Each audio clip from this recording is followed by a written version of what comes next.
Everyone, सभी छात्रों को स्टडी आईएएस विथ आर के यादव में स्वागत है।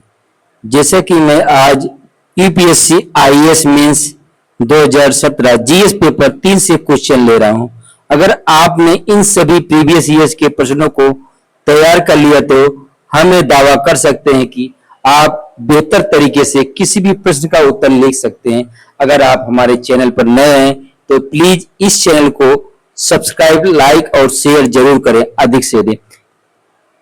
अगर आपने 2013 से लेकर अब तक जितने भी यूपीएससी जीएस पेपर हुए हैं, अगर आपने इन सभी प्रीवियस ईयर्स के प्रश्नों को तैयार कर लिया तो मैं ये दावा कर सकता हूं आप बेहतर तरीके से उत्तर को लिख सकेंगे। चलिए अब हम सीधे प्रश्नों पर चलते हैं। पहला प्रश्न है, ल्यूकीमिया, थैलासीमिया, क्षतिग्रस्त कार्निया व गंभीर दाह सहित सुविस्तृत चिकित्सीय दशाओं में उपचार करने के लिए भारत में स्टेम कोशिका चिकित्सा लोकप्रिय होती जा रही है। संक्षेप में वर्णन कीजिए कि स्टेम कोशिका उपचार क्या होता है और अन्य उपचारों की तुलना में उसके क्या लाभ हैं। ठीक, सबसे पहले हम प्रश्न को सावधानी पूर्वक पढ़ेंगे। प्रश्न के अकॉर्डिंग सबसे पहले हम भूमिका को लिखेंगे, उसके बाद मुख्य भाग, मेन बॉडी पार्ट और लास्ट में कंक्लूजन, निष्कर्ष के रूप में। चलिए अब हम भूमिका को लिखेंगे। सबसे पहले स्टेम कोशिकाएं ऐसी अभिभेदित कोशिकाएं हैं जो स्वयं की संख्या बढ़ाने तथा विभिन्न प्रकार की विशिष्ट कोशिकाओं में बदलने की क्षमता रखती है। इन्हीं गुणों के चिकित्सीय उपयोग को स्टेम कोशिका चिकित्सा कहते हैं। अब हम सीधे मुख्य भाग पर चलेंगे क्योंकि हमको 150 शब्दों में उत्तर को लिखने हैं। सबसे पहले हम स्टेम कोशिका के उपचार के बारे में लिखेंगे। पहला पॉइंट है, स्टेम कोशिकाओं को अस्थि, मज्जा, रक्त, गर्भनाल आदि स्रोतों से प्राप्त कर रोगग्रस्त ऊतकों के पुनर्निर्माण हेतु उपयोग किया जाता है। ल्यूकीमिया व थैलासीमिया में रक्त बनाने वाली स्टेम कोशिकाओं का प्रत्यारोपण किया जाता है। अगला पॉइंट है, कार्निया व त्वचा जैसे ऊतकों के पुनर्निर्माण में भी इनका उपयोग संभव है। अब हम अन्य उपचारों की तुलना में इसके लाभ देखेंगे, क्या लाभ है।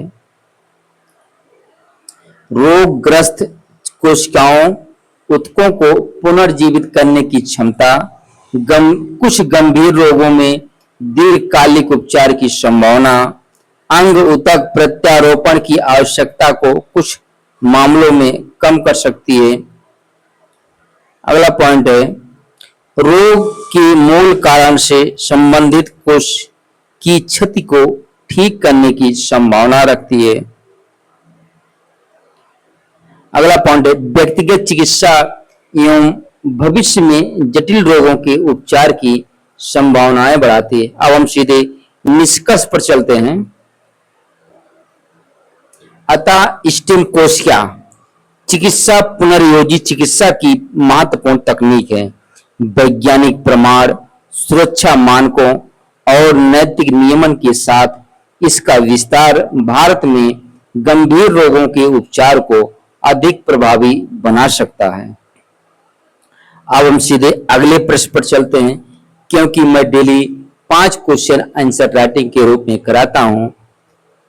अगला प्रश्न है, भारत ने चंद्रयान व मंगल कक्षी मिशनों सहित मानव रहित अंतरिक्ष मिशनों में असाधारण सफलता प्राप्त की है, लेकिन मानव सहित अंतरिक्ष मिशनों में प्रवेश का साहस नहीं किया है। मानव सहित अंतरिक्ष मिशन लॉन्च करने में प्रौद्योगिकी व सुप्रचालनिक सहित मुख्य रुकावटें क्या हैं? समालोचनात्मक परीक्षण कीजिए। सबसे पहले हम प्रश्न के अकॉर्डिंग भूमिका को लिखेंगे। मानव अंतरिक्ष मिशन मानव रहित मिशनों की तुलना में कहीं अधिक जटिल है क्योंकि इसमें अंतरिक्ष यात्री की सुरक्षा, जीवन समर्थन और पृथ्वी पर सुरक्षित वापसी सुनिश्चित करनी होती है। भारत का गगनयान इसी दिशा में महत्वपूर्ण कदम है। अब हम सीधे मुख्य भाग पर चलते हैं। प्रमुख रुकावटें देखेंगे इसकी। प्रौद्योगिकी, मानव रेटेड लॉन्च वाहन, क्रू एस्केप सिस्टम, जीवन समर्थन प्रणाली तथा पुनः प्रवेश तकनीक का अत्यधिक विश्वसनीय होना, सुप्रचालित।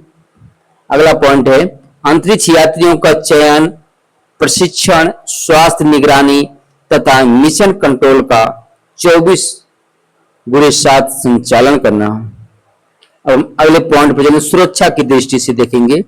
प्रक्षेपण या पुनः प्रवेश के दौरान दुर्घटना की स्थिति में त्वरित बचाव व्यवस्था।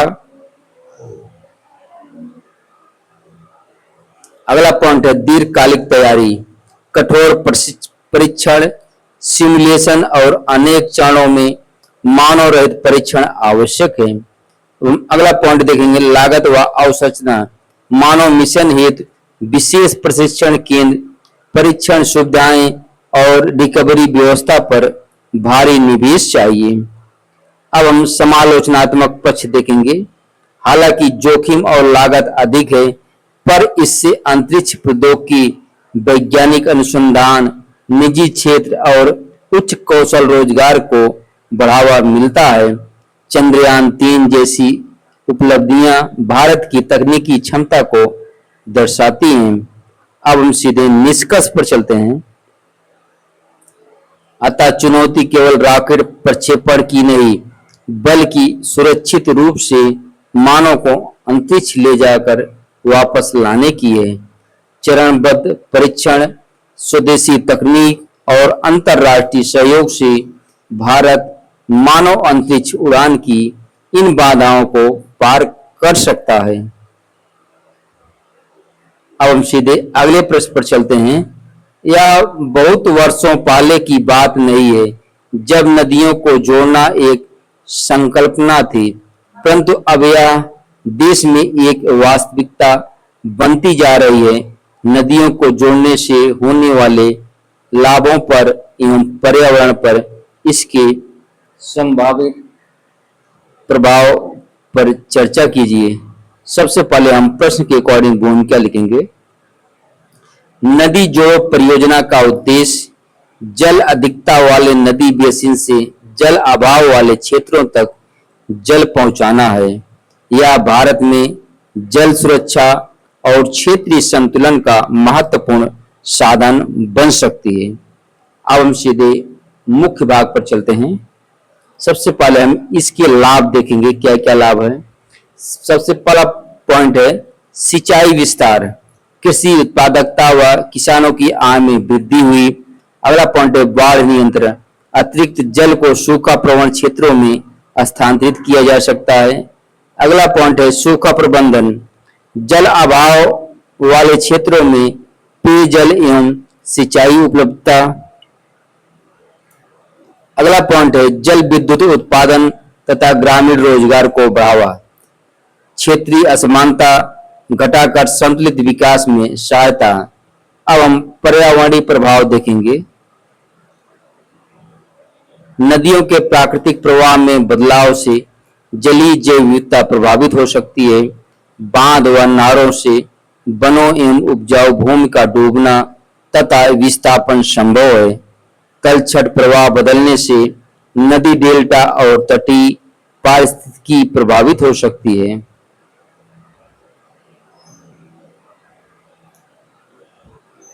एक नदी की प्रजातियों का दूसरी नदी में प्रवेश आक्रामक प्रजातियों का खतरा बढ़ सकता है।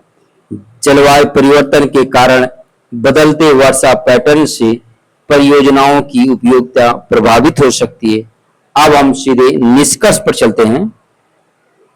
अतः नदी जोड़ो परियोजना को नदी बेसिन आधारित समग्र पर्यावरणीय आकलन, स्थानीय सहभागिता और न्यूनतम पारिस्थितिकी प्रवाह सुनिश्चित करते हुए लागू करना चाहिए ताकि विकास और पर्यावरण में संतुलन बना रहे। अब हम सीधे अगले प्रश्न पर चलते हैं। साइबर आक्रमण के संभावित खतरों की एवं इन्हें रोकने के लिए सुरक्षा ढांचे की विवेचना कीजिए। सबसे पहले हम प्रश्न के अकॉर्डिंग भूमिका को लिखेंगे। साइबर आक्रमण डिजिटल माध्यम से कंप्यूटर नेटवर्क एवं महत्वपूर्ण सूचना तंत्र को नुकसान पहुंचाने का प्रयास है। डिजिटल अर्थव्यवस्था के विस्तार के साथ भारत की साइबर सुरक्षा राष्ट्रीय सुरक्षा का महत्वपूर्ण आयाम बन गई है। अब हम सीधे मुख्य भाग पर चलते हैं। साइबर आक्रमण के संभावित खतरे देखेंगे। महत्वपूर्ण अवसंरचना पर हमला। सबसे पहले बिजली, बैंकिंग, परिवहन व स्वास्थ्य सेवाएं बाधित हो सकती है। अगला पॉइंट है डेटा चोरी। नागरिकों एवं संस्थानों की संवेदनशील जानकारी लीक होना। अगला पॉइंट है आर्थिक नुकसान। बैंकिंग धोखाधड़ी, रैंसमवेयर एवं व्यापारिक गतिविधियों में व्यवधान। राष्ट्रीय सुरक्षा खतरा, सैन्य एवं रणनीतिक सूचनाओं की चोरी तथा साइबर जासूसी। अगला पॉइंट है फेक न्यूज, दुष्प्रचार द्वारा सामाजिक अशांति एवं लोकतांत्रिक संस्थाओं को प्रभावित करना। अब हम इसके सुरक्षा ढांचा देखेंगे क्या क्या है सुरक्षा की दृष्टि से। सर्ट इन द्वारा साइबर घटनाओं की निगरानी एवं प्रतिक्रिया देना। NCIIPC द्वारा महत्वपूर्ण सूचना अवसंरचना की सुरक्षा। नेशनल साइबर सिक्योरिटी पॉलिसी एवं साइबर स्वच्छता केंद्र के माध्यम से सुरक्षा जागरूकता बढ़ाना। साइबर अपराधों के लिए 14C तथा राज्यों की साइबर पुलिस। देखिए साइबर अपराधों के लिए I4C है, 14C नहीं, I4C तथा राज्यों की साइबर पुलिस व्यवस्था दुरुस्त करना। मजबूत इंक्रिप्शन, बहुस्तरीय प्रमाणीकरण, नियमित ऑडिट और साइबर सुरक्षा प्रशिक्षण देना। अब हम सीधे निष्कर्ष पर चलते हैं। साइबर सुरक्षा केवल तकनीकी विषय नहीं बल्कि राष्ट्रीय सुरक्षा, आर्थिक स्थिरता और नागरिकों के विश्वास से जुड़ा मुद्दा है। अतः सरकार, निजी क्षेत्र और नागरिकों के समन्वित प्रयासों से एक मजबूत एवं प्रत्यास्थ साइबर सुरक्षा तंत्र विकसित करना आवश्यक है। अब हम सीधे अगले प्रश्न पर चलते हैं। भारत का उत्तर पूर्वी प्रदेश बहुत लंबे समय से विद्रोह ग्रसित है। इस प्रदेश में सशस्त्र विद्रोह की अतिजीविता के मुख्य कारणों का विश्लेषण कीजिए। सबसे पहले हम प्रश्न के अकॉर्डिंग भूमिका लिखेंगे। उत्तर पूर्व भारत की भौगोलिक, जाति एवं सांस्कृतिक विविधता के साथ ऐतिहासिक उपेक्षा और राजनीतिक असंतोष ने विद्रोह की समस्या को लंबे समय तक बनाए रखा है। अब हम सीधे मुख्य भाग पर चलते हैं। सशस्त्र विद्रोह की अतिजीविता के प्रमुख कारण देखें क्या कारण है।